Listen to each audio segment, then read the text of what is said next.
Assalamualaikum warahmatullahi wabarakatuh. Perkenalkan nama saya Diva Andriani Hafizah dari perwakilan kelompok 5 ingin menyampaikan materi tentang merancang dan mengelola komunikasi pemasaran terintegrasi.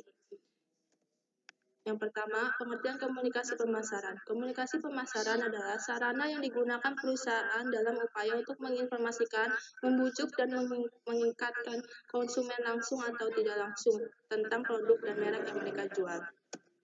Apa saja fungsi dari komunikasi pemasaran itu? Yang pertama, menganalisis pasar. Menganalisis pasar, mengapa pasar tidak menyukai produk tertentu, dan apakah sebuah program pemasaran yang terdiri dari rancangan ulang produk, harga yang lebih rendah, dan promosi yang lebih positif dapat mengubah keyakinan dan sikap pembeli. Yang kedua, mencari cara untuk menghubungkan manfaat produk dengan kebutuhan masyarakat. Yang ketiga, mengukur ukuran pasar potensial dan mengembangkan barang secara efektif. Yang keempat, mempertahankan tingkat permintaan guna menghadapi perubahannya pilihan konsumen. Yang kelima, menemukan jalan untuk mengganti pola permintaan melalui promosi dan insentif lainnya. Lanjut ke slide 4. Pentingnya komunikasi pemasaran. Ada 1. Memberikan informasi mengenai suatu produk. Kedua, mengusulkan kegunaan produk. Ketiga, ada sebagai reminder, membentuk ingatan kepada konsumen mengenai produk. Keempat, membangkitkan keinginan konsumen terhadap suatu kategori produk. Yang kelima, menciptakan kesadaran konsumen terhadap merek atau brand. Awareness mendorong sikap positif konsumen terhadap produk, serta mempengaruhi niat mereka untuk membeli. Dan yang terakhir, keenam, memfasilitasi pembelian. Lanjut ke slide 5. Di sini ada peran komunikasi pemasaran. Komunikasi pemasaran sendiri adalah sarana di mana perusahaan berusaha menginformasikan, membujuk, dan mengingatkan konsumen dalam kurun secara langsung dan tidak langsung tentang produk dan merek yang dijual. Maka, komunikasi perusahaan mempresentasikan suara perusahaan dan mereknya serta membangun hubungan dengan para konsumen. Assalamualaikum warahmatullahi wabarakatuh. Perkenalkan, nama saya Ilyas Riansyah dari kelompok 5. Pada kesempatan hari ini, saya ingin mempresentasikan tentang materi mengembangkan komunikasi yang efektif. Mengembangkan komunikasi yang efektif.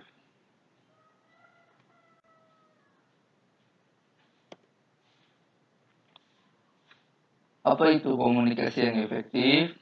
Komunikasi yang efektif adalah pertukaran informasi, ide, perasaan yang menghasilkan perubahan sikap sehingga terjadi sebuah hubungan baik antara pembeli dan penerimanya. Contohnya seperti penggunaan kalimat yang sederhana. Maksudnya, kita bisa menyebutkan poin inti dari informasi yang ingin kita sampaikan. Selanjutnya, ada tahap-tahap mengembangkan komunikasi yang efektif, yaitu 1. Identifikasi pendengar atau sasarannya. Proses ini harus dimulai dengan analisis pendengar atau sasaran yang jelas. Analisis pendengar atau sasaran dapat dilakukan dengan analisis citra, yaitu kesan yang dimiliki oleh pendengar atau sasaran terhadap citra perusahaan di masa sekarang. Kedua, ada tentukanlah tujuan komunikasinya. Pemasaran dapat mencari tanggapan positif, efektif, atau perilakunya.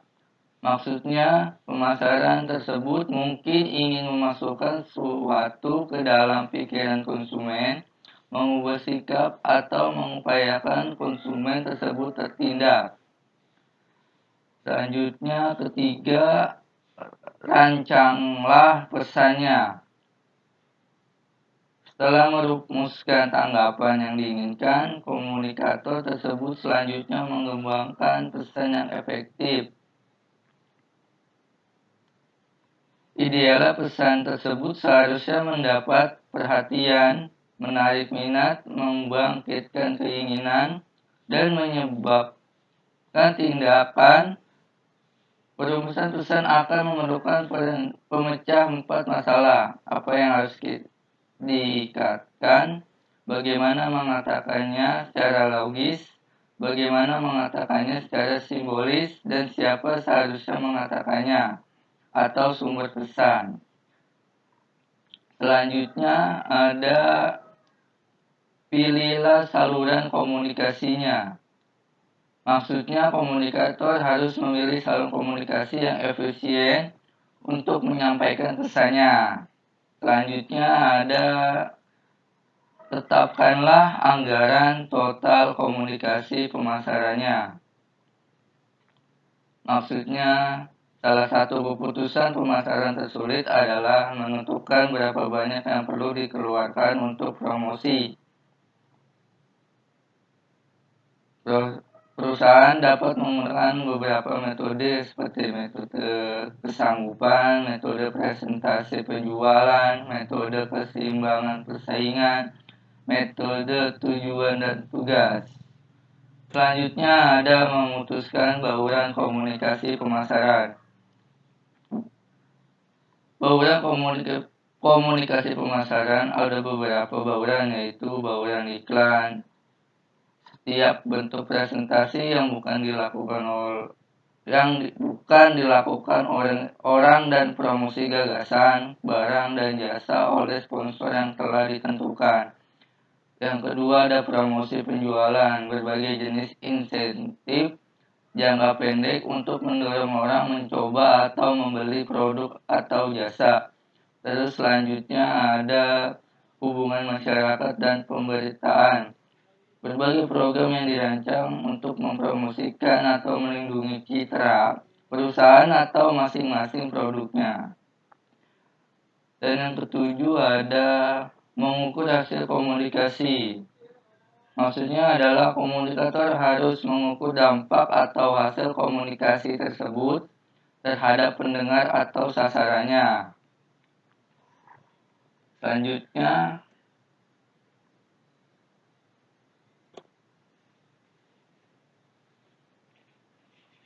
apa itu event sponsorship? Event sponsorship adalah suatu bentuk penerapan dari suatu sistem promosi produk oleh pihak perusahaan ke masyarakat luas. Atau definisi dari sponsorship sangat beragam dan bermacam-macam. Tetapi dapat disimpulkan bahwa pengertian event sponsorship secara umum adalah penyediaan sumber daya baik itu berupa uang, sumber daya manusia, peralatan, maupun sumber daya lainnya dari seseorang organisasi dengan maksud untuk mendapatkan suatu manfaat. Sekian dari penjelasan saya, kurang lebihnya mohon maaf. Wassalamualaikum warahmatullahi wabarakatuh. Tujuan dari event sponsorship terbagi menjadi 3 menurut Frank Jenkins, yaitu 1. Tujuan periklanan, 2. Tujuan humas, 3. Tujuan pemasaran.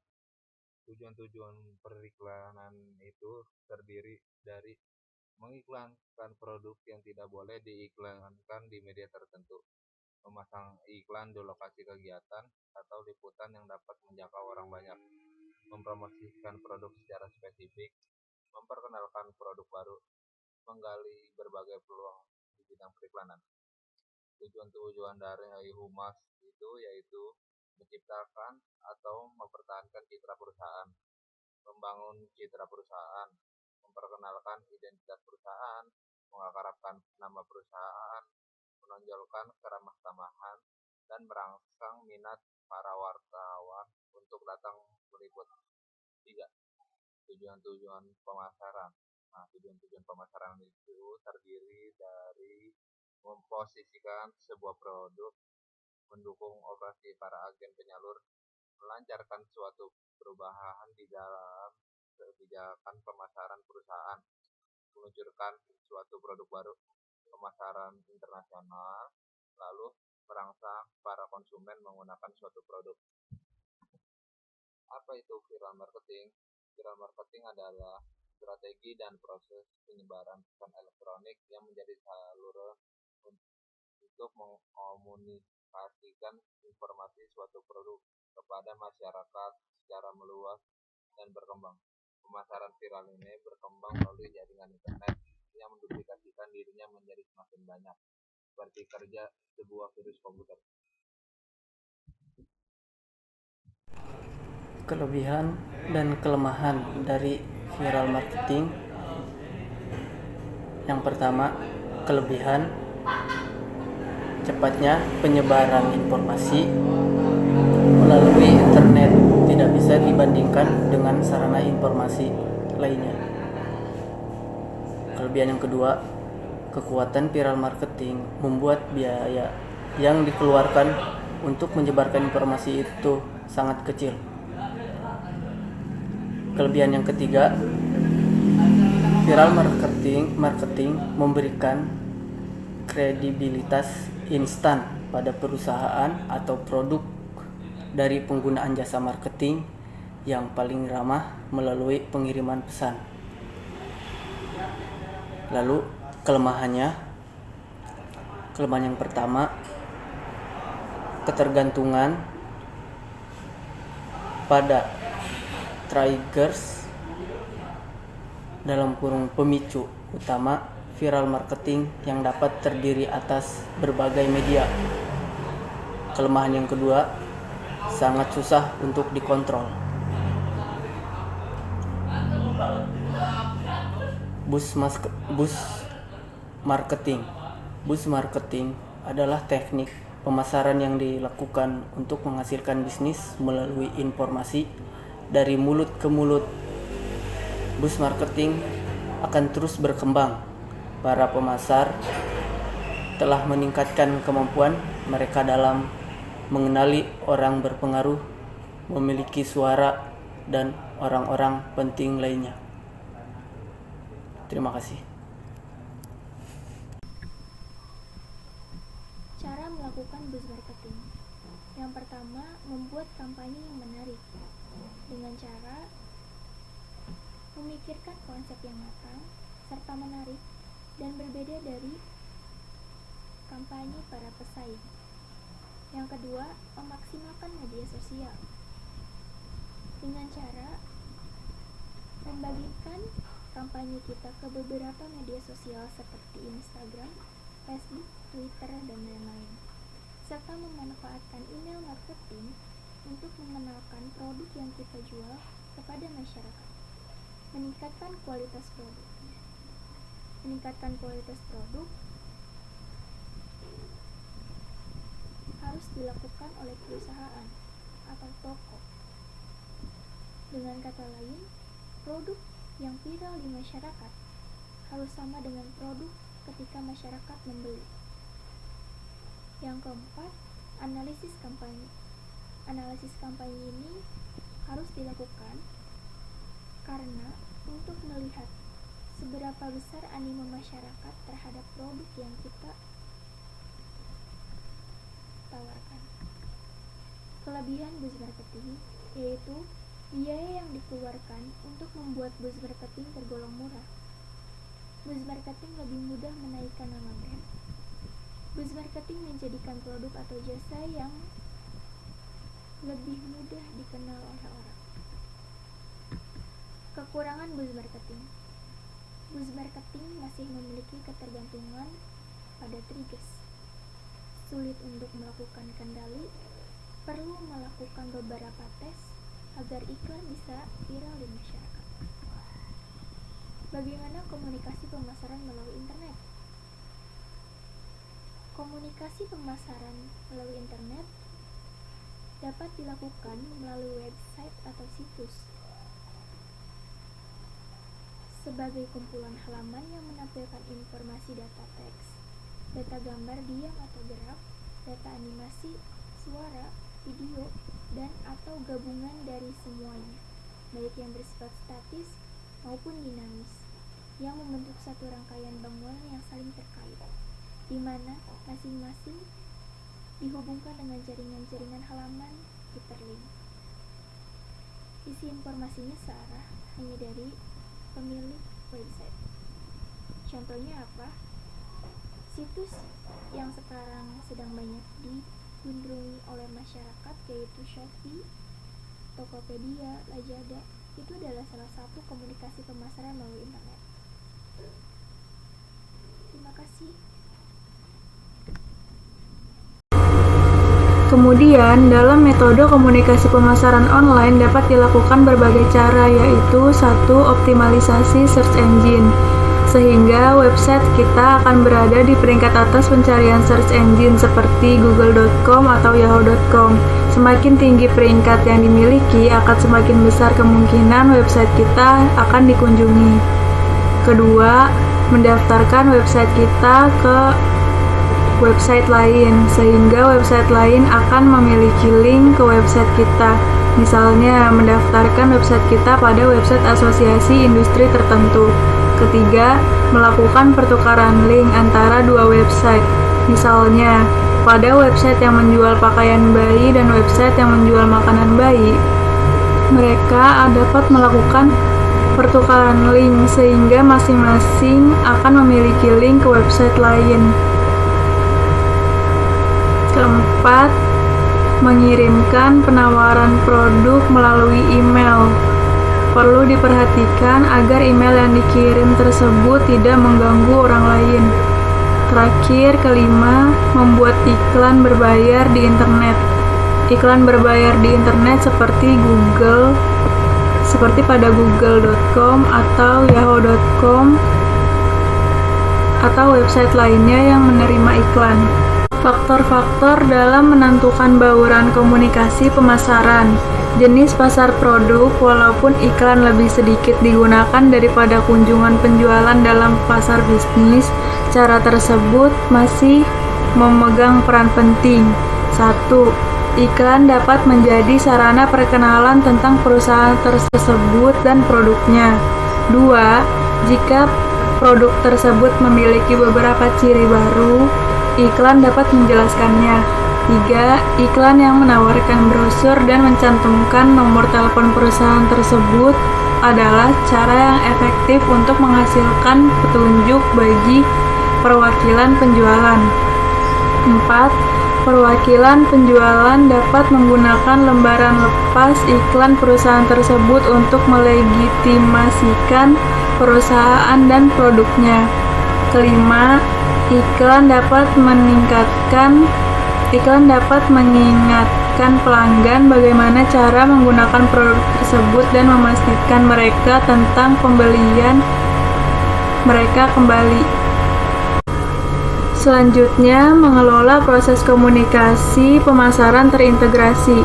Strategi pemasaran yang menggabungkan semua alat atau media komunikasi dalam memasarkan suatu produk, misalnya iklan umum, tanggapan langsung, promosi penjualan, dan hubungan masyarakat, serta menggabungkan disiplin-disiplin ini untuk memberikan kejelasan, konsistensi, dan pengaruh maksimum melalui integrasi pesan-pesan yang saling berlainan secara mulus.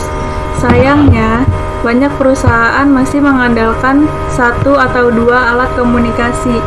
Praktik ini terus dipertahankan meskipun pasar massal telah terpecah-pecah menjadi begitu banyak pasar kecil yang masing-masing memerlukan pendekatan tersendiri.